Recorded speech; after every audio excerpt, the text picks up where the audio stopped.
Hi everyone, and welcome to the latest edition of You and My Boro. The season might be over, but we're still here to chew the fat about everything Boro related. And we're going to have we've done the kind of look back at the season that was gone. We obviously handed out our kind of awards for the season. Now we're going to have a little look forward. I'm in the company of Dom Shaw again from the Echo. Hi, Dom. Hiya, Scott. You all right? I'm all right, yeah. As I say, we're going to have a look ahead to what might be on the cards this summer, what Boro might or might not be doing in the transfer market, early days, but how things are looking ahead of next season, how the championship might shape up, and all of that. So let's get into it, Dom. As I say, we've sifted through the wreckage, so let's put all of that to one side. Let's look ahead to next season. What for you then, straight off the bat, are the big priorities that Boro have to look at and get right this summer? Well, just firstly, as much as we'd like to put what happened behind us, we keep getting constant reminders in the form of comments from Coventry and Luton fans on our we do. Videos. There was one earlier I'd seen, which fair play. At least they're watching. Yeah. True. We like engagement. Priorities. If you go through the team, Sol Bryn signed a new contract earlier this week, didn't he? A new 2-year deal on the back of his impressive loan spell at Swindon, which his initial contract was due to expire this summer. He signed an extension, I think it was in February or March, and now he's obviously been handed a new deal. Carrick got a look at him because he trained with Boro for a couple of weeks at the end of the season when he come back, yeah. and Boro were obviously playing the playoffs. And while Bryn has clearly impressed, Boro will still look to bring in a goalkeeper this summer, won't they? It is that looks like a priority position still. Though you would think. Okay, so let's go through it position by position then. So on that goalkeeper front, we've got Sol Bryn, got Liam Roberts, who with the greatest, hasn't had any kind of a look in under Carrick. It's hard to see Boro starting next season with him as the number one. Now you've done a piece today on Zach Steffen and the fact that he's had surgery, which is just another layer of kind of uncertainty on what's happening with him. I mean, where do you think Boro are at with Steffen? And if it's not Steffen, then what kind of keeper are they going to be looking for, do you think? If Steffen, as we've alluded to a few times on this pod and the videos, his current wage at Manchester City makes a permanent move to Boro extremely unlikely. Yeah. Now he's got 2 years left on his deal, so he made it clear, didn't he, earlier in the season that he doesn't really have any intentions of going back to City and sitting on their bench. Third man there, yeah. Yeah, so is another loan, if you get into the back end of the summer and nothing's been resolved, is another loan a possibility for Steffen? Perhaps, but then now the as you say, the added complication is this injury. That there's been 1 or 2 reports in America suggesting that he could be out for up to 4 months. It was surgery on knee problem that has caused him issues during his time at Boro, didn't it? He had the spell out at the start of the season that he did, in the first half towards the end of Wilder, yeah, caused him to miss the USA call up before the World Cup, and then ultimately obviously missed out on the World Cup. So that's one to keep an eye on. I guess the problem there is, and this is the problem with all of the loanees that I'm sure we'll discuss, Boro can't really be in a position where they wait around until late in the summer to decide what Manchester City are going to do with Steffen, can they? They'll have priorities and targets in mind. If they don't get them and then that opportunity possibly presents itself at the back end of the summer, then I'm sure it'd be something they'd look at. But it feels like it'd go on the back burner, doesn't it, at this stage? Yeah. Yes. I mean, obviously, this injury situation is a new element to it, because even more so, if Steffen is not going to be available until beyond the start of the season, then it's even harder to see that Boro will hang on and put all their kind of eggs in that basket for a loan move when you don't quite know when he's going to be fit. You potentially not start the season with him. That's certainly not ideal. So it then becomes a question of where do Boro go on. And I think the goalkeeper situation is a big one because, Zach Steffen was really quite important to the way Michael Carrick wants his Boro side to play. And He's very much of, you know, of the kind of modern thinking that a goalkeeper starts the play from the back, sweep the keeper if needed to be, so your defenders can push up. You know, he wants a goalkeeper who's comfortable in possession and can pick out a pass. Well, you know, the best ones of them are already in the Premier League, aren't they? So, you know, to hit on another Stefan is not going to be easy for Boro. No, absolutely not. And I guess that's the challenge for Bryn, isn't it? In that he's clearly been hugely impressive at Swindon. Speaking to the guy who works for our company for NewsQuest, who's covered Swindon, and he talks about how impressed he's been. He won Player of the Season down there. But stepping up to the Championship is one challenge, and then there's the extra challenge of kind of being a goalkeeper that Michael Carrick wants. Now, I'm sure Bryn will be well aware of that. And the fact that Boro have given him 2 extra years on the back of Carrick having a look at him and Rockcliffe, and clearly the club having the club rating him highly, shows that Boro undoubtedly think there's something there. You would think he'll get a chance in pre-season. It'll be interesting to see the pecking order, won't it? Come if a keeper comes in, come the start of summer, because I think Bryn, Coburn, Coulson, any of the players coming back, Carrick's shown, hasn't he, that he will give these young lads a chance. I'm sure we'll get to Coburn. He's one at the minute. Again, Boro are going to bring a striker in, but there looks to be an opportunity for him, doesn't there? Are we writing Roberts off too unfairly, do you think? It feels like that. I get the fact that he didn't play in that Brighton Cup game for me was quite tough. Now, okay, Boro are taking on a Premier League side. I accept that. But I think if Michael Carrick thought that Roberts had a real chance at Boro, or was someone he potentially was going to put a lot of faith in the future, he would have played him in that game, wouldn't he? Yeah, you would have thought so. I haven't seen. We haven't seen really anything of him. So I feel like it's unfair to comment, really. Yeah. Well, that's it. I mean, you know, we saw little bits of him under Chris Wilder, didn't we? But that was literally it. Nothing for 7 months, really. I remember speaking to him at Rockcliffe when he'd signed last year, and I can't remember ever speaking to a player who was so happy to have joined Boro. Yeah. Now, I'm not suggesting there that kind of it was he joined and that was him content. You know, he had hopes and ambitions to get into the team, and I'm sure he still does have. But like you say, you would think that if he was knocking on the door, he'd have maybe been given a chance in that game. It'll be again. I think pre-season will maybe shows more, especially if Boro haven't signed a keeper by then. Yeah, we'll have to see. Okay, so then defence. There's obviously at the moment a big Ryan Giles shaped hole at left back. You've got Mark Boller and you've got Hayden Coulson coming back into the fold. Obviously, he's been at Aberdeen this season, so there are 2 left backs there. But at this stage, you wouldn't really say that any of them really look capable of doing the job that Giles did for Boro last season. So that's one issue. And then, I mean, centre half. You've obviously got Lenihan, you've got McNair, you've got Fry, you've potentially got Dykesdale can play there, you've potentially got Howson can play there, as we saw at the end of last season. Boro really one centre-half injury from being pretty stretched there. Surely he's going to want a 4th kind of experienced centre-half that he'll be willing to turn to this summer, isn't he? Are they the 2 priority positions in defence, do you think? You would think so. I mean, right back looks pretty sound, doesn't it, with Smith and Dykesdale? I do think Dykesdale certainly pressed his case. In what would have been interesting is, had Dykesdale not been sent off, would Carrick have played him in the playoff games, or would he have kind of turned to the Smith, maybe a safer pair of hands in his eyes in Smith? But Dykesdale did his chances, no harm. Right back looks pretty sound. I agree. You may be one centre half short.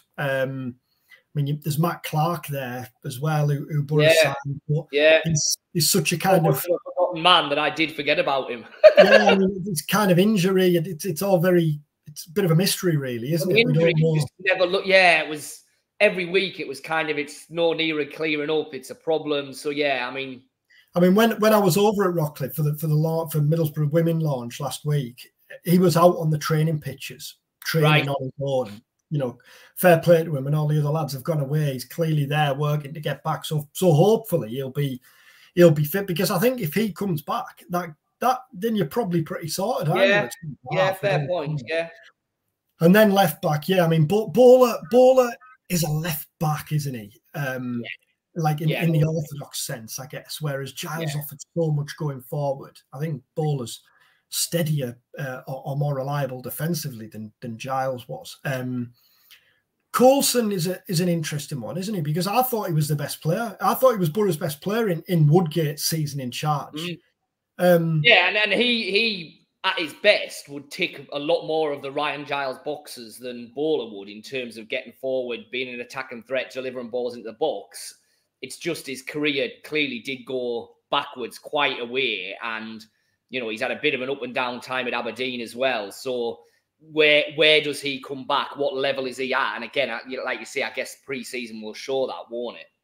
What you would think is he'll be come back desperate to take a chance that, let's be honest, didn't look like he was going to get, did he, at one stage? I mean, even he was saying in interviews in Scotland at the start of this season or early on this season that his contract was up, and it looked unlikely that he was going to stick around at Boro. And then Carrick obviously offered him a new deal, and you were at that press conference, weren't you, where Carrick said he's absolutely in our plans. You would imagine that we want to give him a genuine chance. It's whether he can take it. Decides quite clearly that he is ready. I am happy to go to the season with him as my number one left back, or whether it's he's ready for it to be in the squad. But could I see him playing 40-odd games next season? Maybe not. I mean, what do you think with Giles? Where are we at, do you think, in terms of Giles potentially coming back, or is his future at Wolves, do you think? From what I gather, if his future isn't at Wolves, then it's likely to be a permanent exit for him. And on the back of the season he's had at Boro, you would think Wolves will try and get a fair old wedge for him. Really. And you'd be surprised if Premier League clubs weren't interested, weren't you? You look at the three clubs, for example, that have just been promoted into the Premier League. You could imagine them having Ryan Giles on their shopping list. Yeah, absolutely. I mean, he's done his chances no harm, has he? And like a few of the loan players going back, Giles is going back to a manager who wasn't in charge when his loan move to Boro was sanctioned. So, but then the future at Wolves is pretty unclear as well, isn't it? So it's going to be interesting to see how that plays out. I think it feels unlikely at this stage that Giles would be coming back to Boro. Yeah. So midfield, we've lost Mowat from centre mid, but we still have Howson, Hackney, and Barlaser, who, you would imagine this is going to be a big season for Dan Barlaser, because really through no fault of his own, he didn't get much of a look in. You suspect he, for one, will be absolutely desperate to get more of it next time. The wide attacking positions, you've obviously lost Aaron Ramsey. So you've got Riley McGree, Marcus Force, Isaiah Jones, clearly question marks potentially over Jones's future, maybe. And you would think at least one wide attacking player would very much be on Carrick's shopping list. Yeah, I agree with both. We talked about Jones last week, didn't we? If any bids come in, then it might well suit all parties, mightn't it, at this stage? Yeah, it feels that way, doesn't it? Yeah. Ramsey obviously needs replacing. Could Ramsey come back? I think Ramsey coming back certainly feels more likely than Archer coming back. But again, it's on Unai. Maybe that week the window job, isn't it? Emery's going to want to look at him in pre-season, isn't he? Emery is also now planning a squad that needs to deal with European football as well as Premier League. But then equally, you don't want to kind of stand in the way of the development of a young player who might only kind of feature every now and again or be a bit of a bit part player. So it's that balance for them, isn't it? But I think regardless of what happens with Ramsey, then Boro are going to be looking at another wide player, aren't they? Otherwise, they risk leaving themselves. So, especially with the way Carrick plays. Well, that's it. Michael Carrick now seems pretty wedded to this formation. Certainly with Chuba as number 10, the formation kind of takes care of itself. So you need two wide players within that formation. And in the minute, if Isaiah Jones is kind of bit part at best, then Boro only have two. So yeah, that you would imagine that would be a priority. And I'm with you. I think Ramsey is probably a nice add-on in the last week of the window if you can get him back. But not one at the moment that you can really hang your hat on and say, well, okay, there's one box ticked. I think you're right. I think they'll have to do something kind of above and beyond that. Centre mid, do they need a Moet replacement? I mean, he became very, very valuable towards the end of the season when Howson was out. You've got Barlaser, but I'm not sure that Barlaser and Hackney together is the same as Howson and Hackney together, or even Moet and Hackney together. You know, do they need a tackler in there?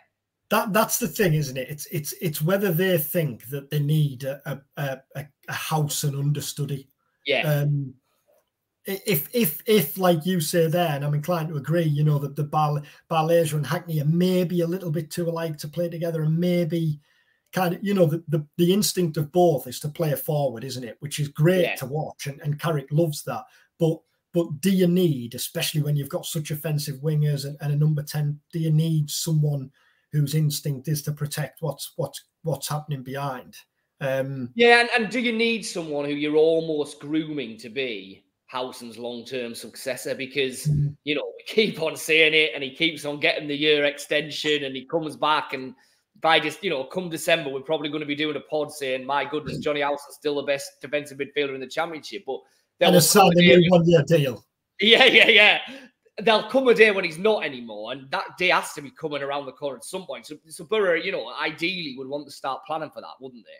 Yeah, you would think so. And that's quite a specialist role, isn't it? That. But then the difficulty is, how would you bring in someone now in that specialist role who in all likelihood probably isn't going to play?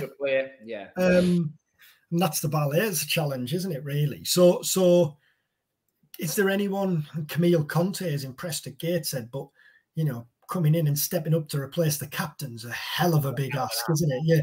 It's and I can't say I've seen enough of him to know exactly what type of kind of midfielder he is. Yeah.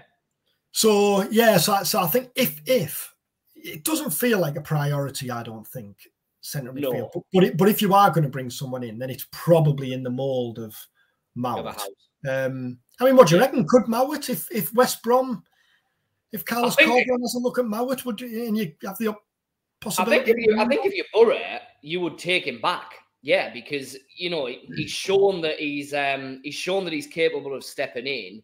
He's shown that he's also not happy, but he's willing to bide his time and accept that he's maybe not going to play a lot of football in that role if Howson's right. So I think from a Boro point of view, yeah, I think you would go back for Mowat. I think from West Brom's point of view, I get the feeling that there's a bit of an egg on the face feeling at that club there, that actually they've let him go under previous regime. And actually, he's probably as good, if not better, than what they had and they could have done with him.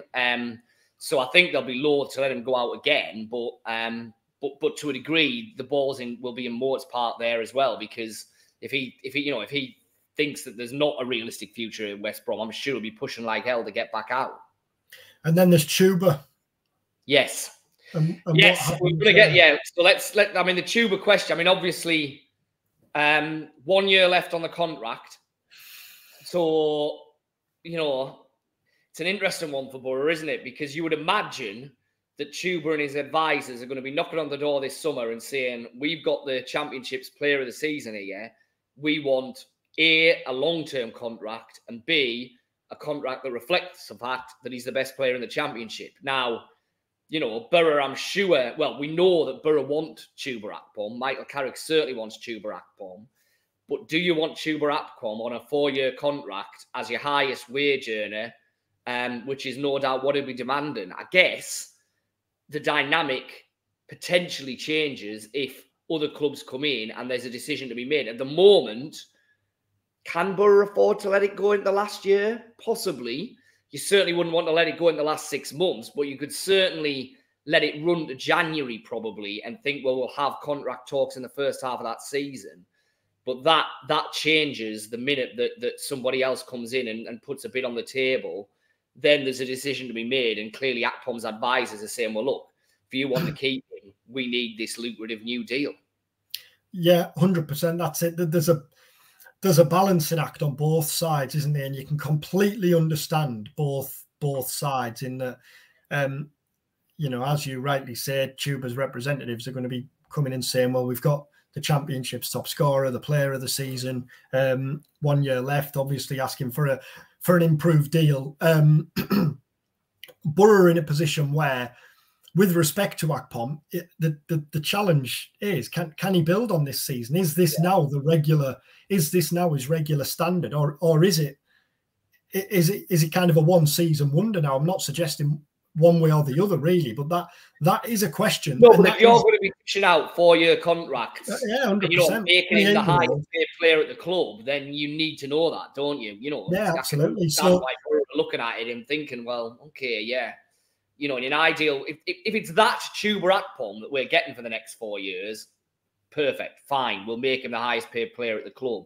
Now, like you say, Chuba was absolutely brilliant last season. Clearly gets on really well with Michael Carrick. Michael Carrick has clearly, you know, worked out how to get the best out of him. But what if Carrick leaves? It's only one season. Yeah, exactly. It's only one season. And, you know, sadly, that there is a reasonable catalogue of examples before that of when previous managers haven't been able to make it work with him. So it's an interesting one, isn't it? Yeah. And I mean, do you think clubs will come in for him? Well, Could you see a Premier League club coming in for Chuba Akpom? I think you nailed it a couple of weeks ago when you said you can well imagine that Akpom perhaps isn't a top target for a Premier League club.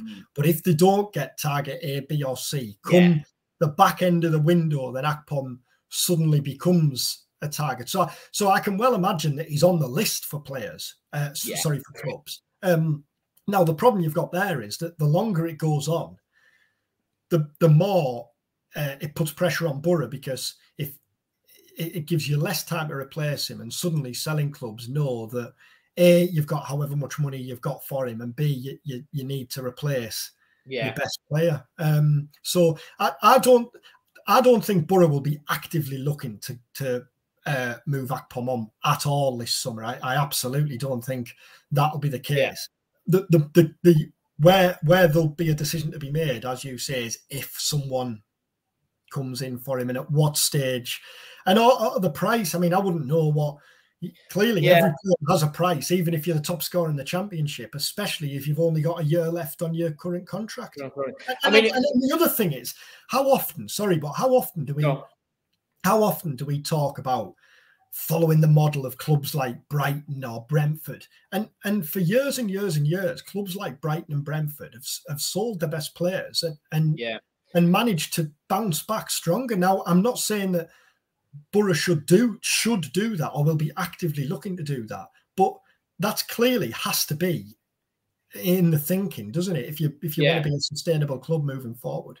Well, and what, you know, it's interesting that you've obviously written the piece today, Dom, on Hayden Hackney, and you know the guidance, kind of, you know, all the noises that we've had from around the club and the various people we speak to is, look, Hayden Hackney is categorically not for. There's no way we're going to sell Hayden Hackney. Clubs can come and do whatever, and that, you know, that makes absolutely perfect sense given the stage Hackney's at his development.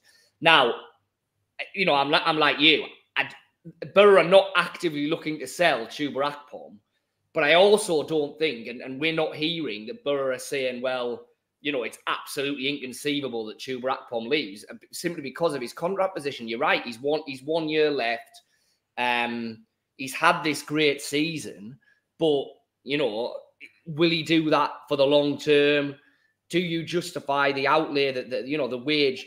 I have absolutely no doubt that Chuba Akpom's advisors will be asking for a lot more money than Hayden Hackney's will be because he's a striker, because he's just been named championship player, all the things we've just said. So it is an interesting one. Yeah, and like you said there about Hackney has 4 years left. 4 years left on a deal that he signed in December. He's only 20. You know that he will undoubtedly be targeting Premier League football in the future. In an ideal world, he'd get there with Boro. But even if he doesn't and he has to move on at some stage, there's a time to move, isn't there? And it feels, you know, 8 months after his breakthrough into the Boro first team, that this summer would be too early. That's just what the kind of the way I feel about it. So all of that then brings us to attack, and it's kind of here we go again, because last summer, all the talk last summer was who are Boro going to get to lead the line. Strikers, a whole host of names, a whole host of options. Chris Wilder banging the drum for David McGoldrick at one end of the scale, Rodrigo Muniz at the other, good, you know, and everything in between. And we're kind of back there again, where Boro need one, probably two frontline strikers who are going to A, score the goals, but then B, also dovetail with Chuba Akpom, because that's the interesting dynamic as well. Now, you know, there's obviously no Archer. There's no Muniz. All right, he wasn't playing, but he was there, and he was at least on the bench at the end of the season. Coburn's coming back, as you've alluded to. So there's somebody who you're clearly going to want to have a look at in pre-season and potentially give a chance to. But it feels like Boro need that front line number 9 still, don't they? Yeah, and I think along with the goalkeeper, that's the obvious priority, isn't it? Yeah. Bringing in, because if you'd be left with Marcus Force and Josh Coburn. Now, plenty of championship clubs would happily have them two as their first choice strikers. I think Coburn especially will be desperate to build on his success at Bristol Rovers and make an impact this season. Graham Lee was saying, when I spoke to Graham Lee a couple of weeks ago, that he saw him at the Riverside for the Coventry game and he was struck by how much he'd filled out in his physique. Yeah, that's interesting. And I remember being struck by that last summer when I saw him in a pre-season friendly, and that's before he's gone away. But the thing with Force is, you would think that if Carrick saw him as his first choice striker, then he'd have played him there last season. At that stage, he moved him out to the right and played Matt Crooks up front. Now, Crooks is I think very useful to have as an option.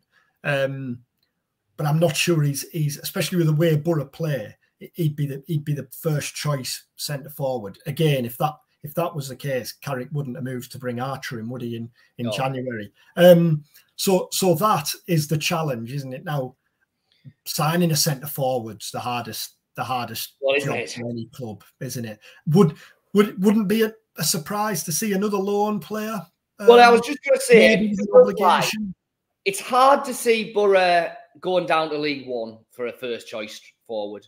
It's hard to see who they're going to pluck from another championship club and want and be able to get. So straight away, it feels like you're either looking at a permanent from abroad, probably a striker who, let's be honest, at the moment, we haven't really heard of, but Boro have been scouting behind the scenes and decide they're going to take a punt on. Or it's probably a Premier League loan, isn't it? But as we've said, the problem with a Premier League loan is you potentially right at the end of the window. You're probably missing pre-season. You may be missing the first couple of games of the season if that's the way you're going to go. So there's risks attached with both, I think, because in terms of signing your striker from overseas, well, as we know, look at the last decade, Boro have had some massive hits doing that, but they've had some massive misses as well, and you can go either way with that one, can't you? Yeah, I think it's exciting because Boro's January was impressive, wasn't it? It was, yeah. And that was Carrick and Kieran Scott's first window working together 2 months after Carrick's appointment. So they've had 4, 5, 6 months planning for this window, and they obviously planned for the possibility of not going up as well as planning for the possibility of going up. Yeah. And targeting centre forwards will have clearly been the position they're in. The advantage of the position they're in is they've known that this was going to be the case, haven't they, for a number of months, that they're going to need a centre forward. So I don't think it's a case of desperately scampering around trying to find centre forwards who fit the bill. It's clearly now trying to get a deal done. Now, I know that negotiations are already underway with targets. What I don't know is if any of them are centre forwards, but clearly Boro will try and get off to a fast start as they did in January. And if they did, then if you could bring in a centre forward early on, what a boost that'd be. Oh, absolutely. And you know, the fact that at the moment, while there are names out there, we're not hearing a whole glut of names, that makes me think overseas is probably more likely, because those deals, just by their very nature, tend to be the ones that you kind of get wind of later in the day than if they're speaking to agents over here, going for players in the Championship, for example. So that'll be really interesting, I think, because I think you're right. January was an excellent window, you know, arguably the best Boro have had for quite a while, but it was loan-based, wasn't it? Now, if they're then going to make the shift now and say, well, okay, yeah, loans are there, and we'll potentially look at that come the period at the end of the window when Premier League clubs are more willing to do loans. But at the minute, in an ideal world, we'd like to get 2 or 3 of our permanent targets in. Then that's going to be interesting, because that's something that this kind of regime hasn't necessarily had the chance to do an awful lot of yet. Yeah, and I think the other thing is this summer will give us a clearer picture as to what the kind of overall strategy is, because, again, January is such a difficult month, isn't it? Since Michael Carrick's appointment, Kieran Scott has set about reshaping the scouting department, really, hasn't he? Chris Jones came in as I don't know what his exact title is, but basically heading up the scouting department. There have been other arrivals since. So I think this summer will kind of give us an indication as to what the bigger picture strategy is. It certainly wouldn't surprise me if one of the themes of this window was much younger. Yeah. And potentially a lot less experienced, because the last 2 managers, as we know, have just banged the door about experienced old heads in the Championship, and that's created friction and problems. And the reason it's created friction and problems is because, as a general, you know, trend, the kind of recruitment operation will go in a slightly different direction. Now, Michael Carrick certainly seems, you know, an awful lot happier to buy into that, and I'd be very surprised if, as I say, a big part of that wasn't younger players, you know, potentially less experienced, certainly within the Championship, but that bring with them perhaps a greater development potential and certainly a greater sell-on potential. 100%. I think you look at Dan Barlaser, is he 26? Yeah. I'd be surprised. Other than maybe specialists, I think you could take a goalkeeper out of that. Yeah, so a keeper. You could maybe take what we were talking about kind of the house and deputy out of that as well. But I think other than that, I'd be surprised if any or certainly many of the arrivals this summer were older than 26. Yeah, I think so, because that, you know, like I say, that you certainly have got the very, very strong feeling that that's been something that the Kieran Scott and the rest of the recruitment team have wanted to do, but have, you know, run into difficulties with because of the last 2 managers and what they've been telling them that they want and digging their heels in with. And that's where I think this summer, like you say, will be instructive and will be more interesting, because, as we've been saying, everything points to the fact that everyone's singing from the same hymn sheet this time. And actually, there's a much greater buy-in to what the kind of this overarching idea is going to be. Yeah, 100%. And this kind of 2 or 3 week period now is the period where nothing really happens, does it? Because it's kind of the end of the season, but it's too early for transfers. Yeah. Players are away on holiday. Contracts haven't actually run out yet. The window isn't officially open. I know deals can be done, but you generally get this fallow period, don't you? Then you'll have probably a little bit of a flurry just before pre-season, and then it tends to go a little bit quiet again for 2 or 3 weeks, and then it kicks in, you know, kind of August madness. And before we know it, we'll be heading for, what, Salford for a pre-season friendly, perhaps? I was going to say Bishop Auckland away, but